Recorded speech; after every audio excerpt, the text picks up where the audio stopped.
It was never really my intention to be a human rights activist. I was an actress right from the beginning.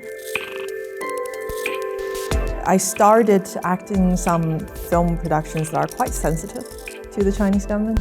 I guess that just got me to feel more for the Chinese people who are being stripped of their rights to speak within China or even to have a belief.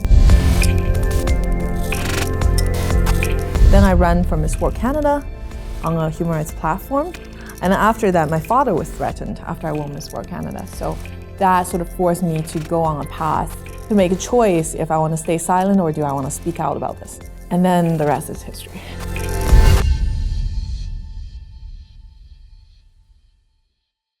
My name is Anastasia Lin. I am a Canadian actress and I was Miss World Canada 2015.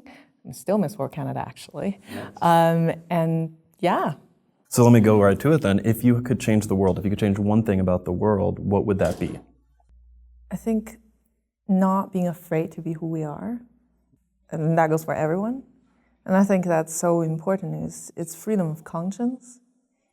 And I think we are moving toward that direction.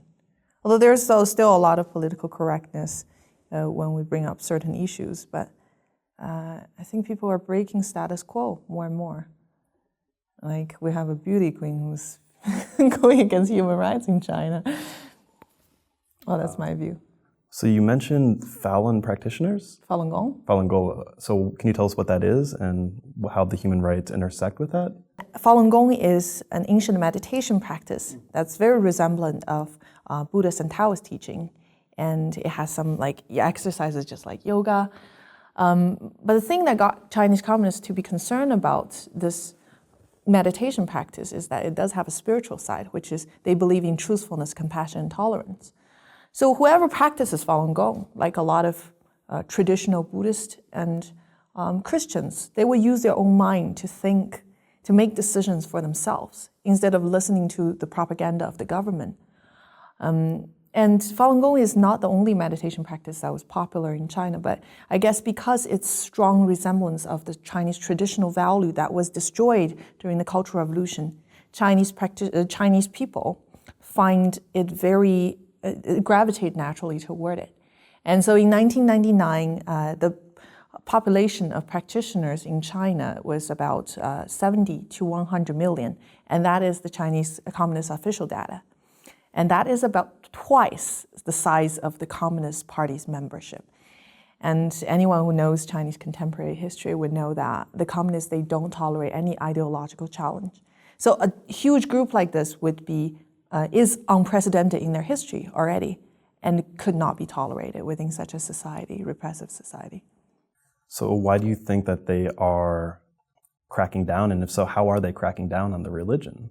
In 1999, the Communist Party decided to crack down on Falun Gong, just like some other yoga practices grew before that are much smaller. And those practices were successfully being disappeared within a matter of few weeks. But because, I guess, the moral and the conscience side of Falun Gong practice, even till this day, there are still millions of practitioners in China who are resisting this kind of abuse. So a lot of people have been arrested and killed, tortured to death in prison. Their families being thrown out of work, children thrown out of school. The level of persecution permeates every level of society. So the methods are from everywhere. It's pretty much like Cultural Revolution all over again, but more severe. And then recently, international investigators have reported that China has a huge discrepancy between the number of organ donation and organ transplantation. And so there are a lot of unaccounted organs that no one knows where they're from. And these prisoners of conscience, including House Christians, Falun Gong practitioners, Uyghur, and Tibetans, have said that they have been targeted for medical examination within the prison. And a lot of them, their bodies, after their family got them out of prison, have organs missing, dead bodies, of course. So a lot of evidence point to this crime against humanity that's happening in China. And that was part of the reason why I ran again for Miss World last year, 2016. So as you know, a value, one might say, that's very talked about in the West, at least in the US, is liberty, human liberty. And I was kind of curious how you see violations of human rights affecting human liberty. Well, human rights, to a certain extent, is freedom, liberty, freedom. And to be able to be who you want to be, only in recent years did I realize that it's such a precious thing that we take for granted. I think being a person, it starts with the conscience. You are an individual because you are different from others in here and in the heart. When government try to take that away, it's an assault on the humanity itself. So that's why I think in the past few years I've dedicated myself to really advocate for the freedom of conscience in other countries and also here for people to not having to give up the essence of who they are.